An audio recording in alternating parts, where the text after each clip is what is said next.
You water on time. You find the perfect window. You do everything right. But then, right at the tip of a healthy stem, the new leaf comes in tiny, weak, and disappointing. It feels like a random failure, a sign the plant is sick or dying for no reason. That small leaf is actually a sophisticated signal. Your plant is calculating its survival based on a strict biological budget. Think of your plant as a highly efficient factory. New leaves require a specific allocation of energy, raw materials, and water. When resources are high, the plant invests in lush growth. When it senses a deficit, it scales back production to conserve its remaining assets. That tiny leaf represents a successful evolutionary mechanism designed to keep the organism alive when the budget is tight. To find the source of that deficit, we start with the plant's primary currency, light. Plants depend on light to build physical tissue. This cross-section shows how incoming rays are converted into units of energy, the power required to assemble cells. Less light means a smaller energy budget. Without that power, the plant lacks resources to manufacture large foliage. Energy is only half the equation. The plant also needs raw materials from the soil.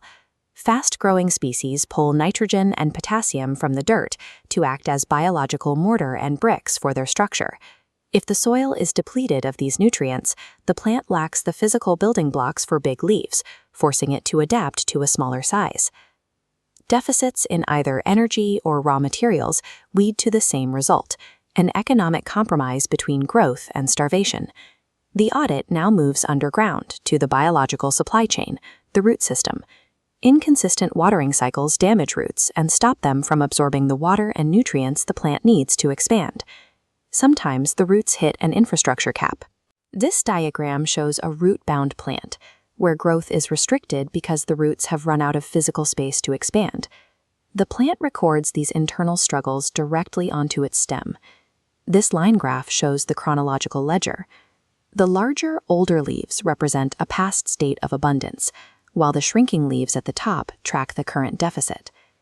Reading the stem from bottom to top allows you to pinpoint exactly when the environment shifted from surplus to scarcity. A deficit is reversible. Pull your plant out of survival mode by balancing its biological budget. Existing small leaves are a sunk cost. They will never grow larger. They remain as permanent records of past stress. To fix future growth, move the plant into bright, indirect light and apply a balanced fertilizer to replenish its raw materials.